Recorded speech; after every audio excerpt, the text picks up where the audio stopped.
Periods have concluded. 49th session of the United Nations Human Rights Council shared its observations at a press conference held by the Sri Lanka Podujana Peramuna.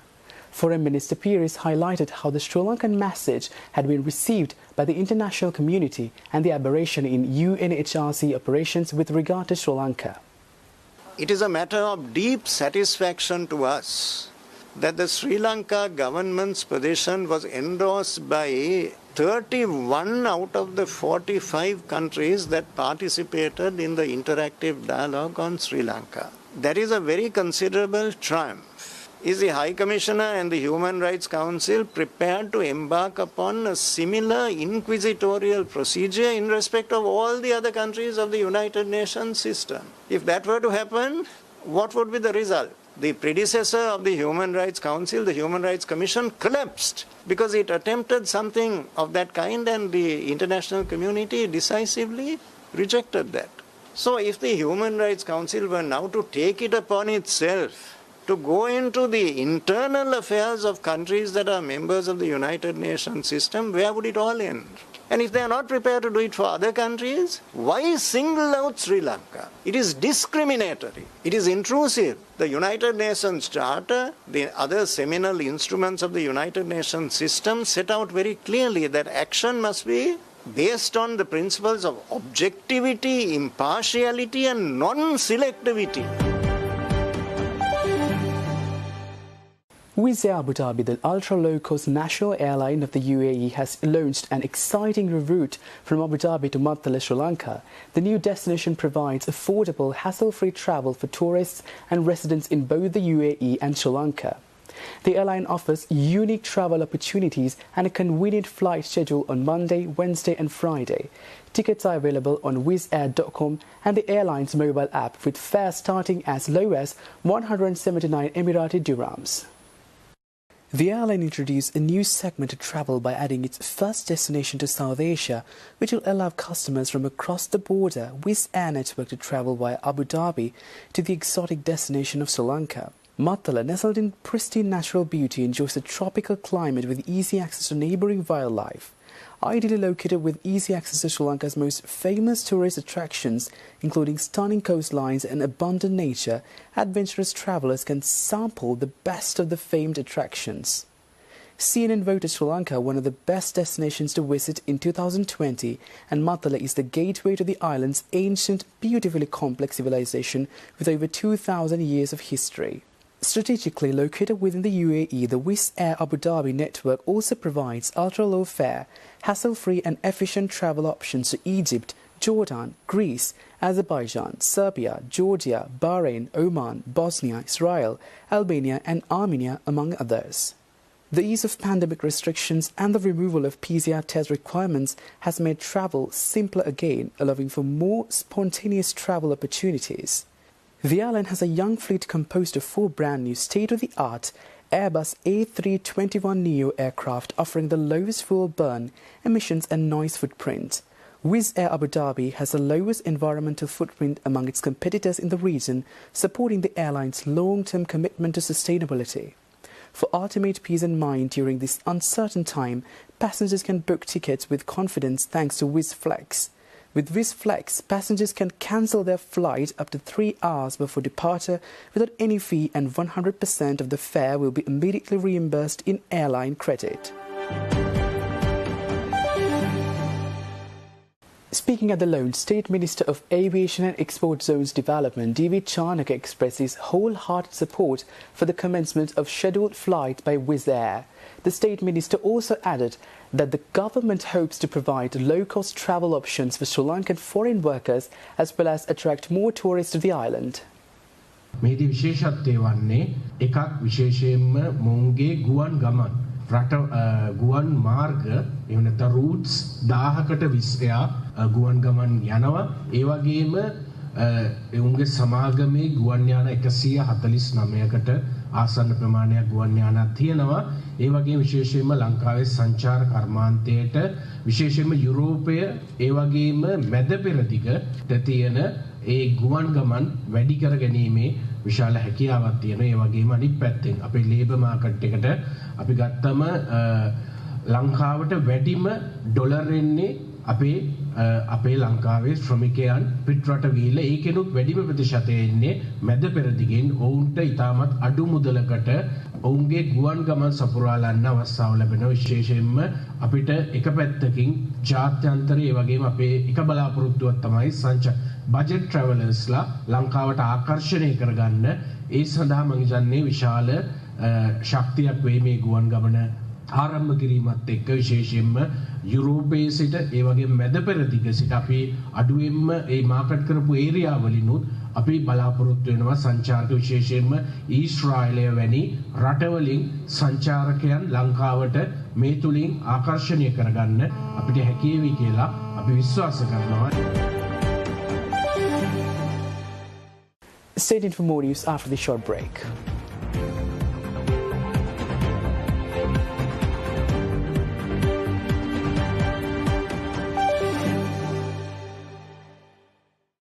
Defying gravity doesn't define an athlete.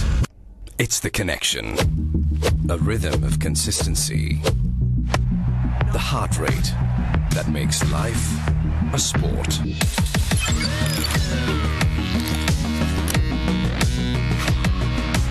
With decades of precision comes a partnership between man and technology. Stay well connected at home or on the go with SLT Mobitel.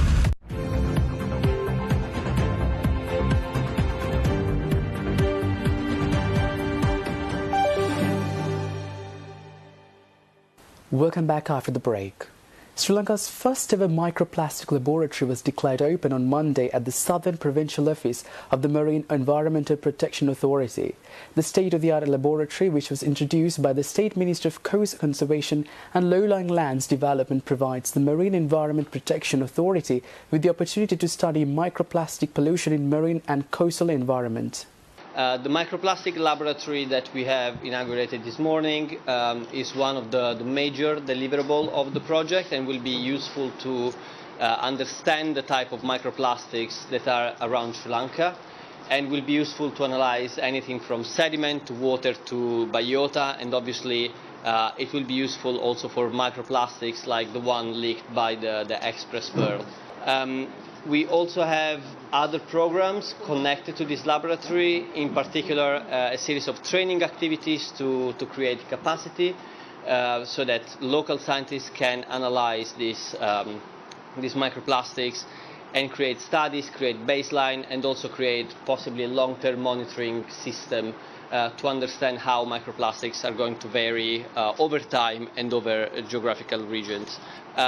We also donated some other material, for example, a plastic boom to put in the river, and MIPA has received this material so that monitoring can be done not only on microplastics but also on bigger item of marine litter. And that is going to be deployed in rivers around Sri Lanka. It can be customized from the big rivers to the small river. CFA's representative Dr. Winery also said that the microplastic project in Sri Lanka is part of a worldwide program facilitated by the UK government. Dr. Winery told media personnel that the project will be a bridge for Sri Lankan scientists to establish networks in Western countries. The problem of microplastics obviously is a worldwide problem, so this is part of a global initiative of the UK government. Similar activities have been carried out in Belize, in South Africa, in the South Pacific.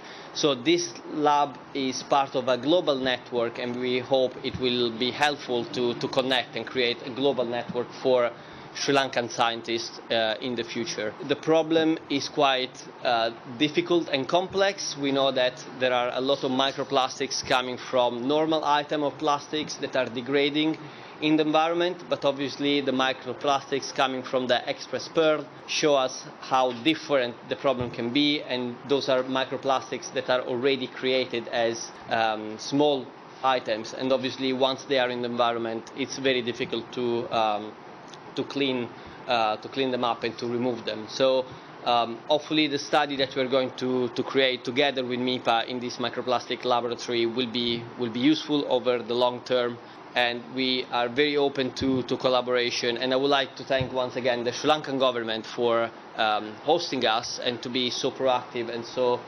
collaborative with us, in particular MIPA for all the help they gave us since the very beginning of the project. Meanwhile, representatives from the Economic Policy Group of the Samagijana Balawege met with the Governor of the Central Bank of Sri Lanka and senior central bank officials yesterday. The opposition's intention for requesting this meeting was to emphasize the steps that need to be taken to resolve the economic crisis. The representatives Kabir Hashim, Eran Vikramaratne and Dr. Harsh De Silva presented their proposals to the Governor of the Central Bank and the senior central bank officials who administer the economy on behalf of the country. The opposition is of the belief that if their proposals are implemented without discrimination, the nation will be able to pave the way towards resolving the economic crisis. The SJB economics team pointed out that although the central bank sees the crisis as a short-term liquidity problem, it is not.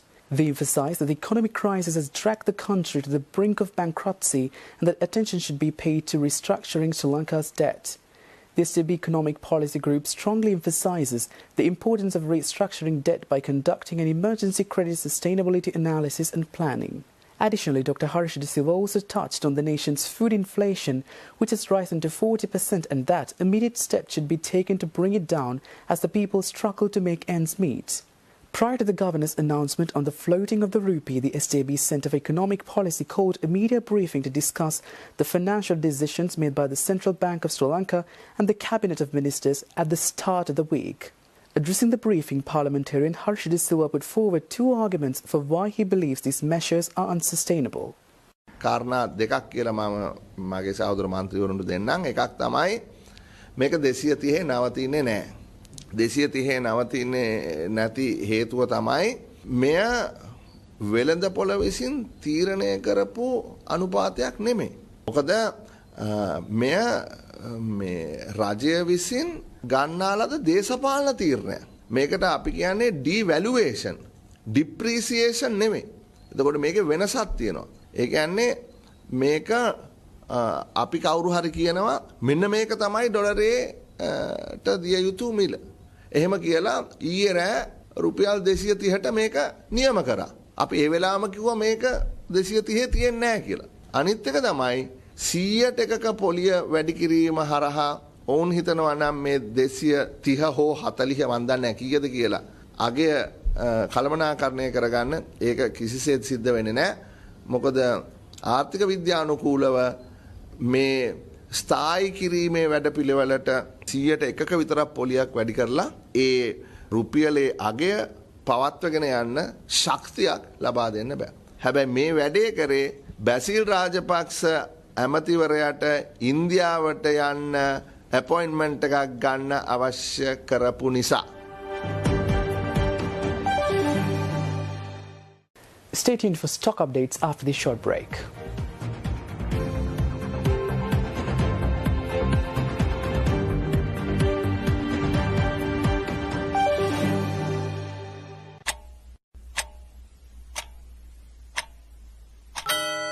New SLT Mobitel Home 4G LTE users get date offers and win valuable tab computers through a raffle draw. Now you can buy your ultra-fast fiber connection online through sltmobitel.lk and get special discounts.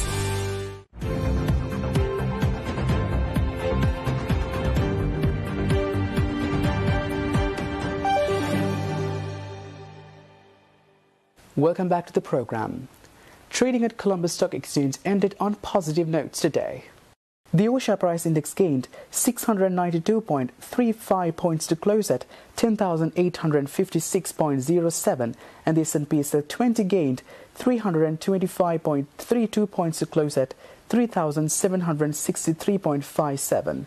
The turnover was 3.5 billion rupees and over 121 million shares were traded. Coming up next are Forex rates.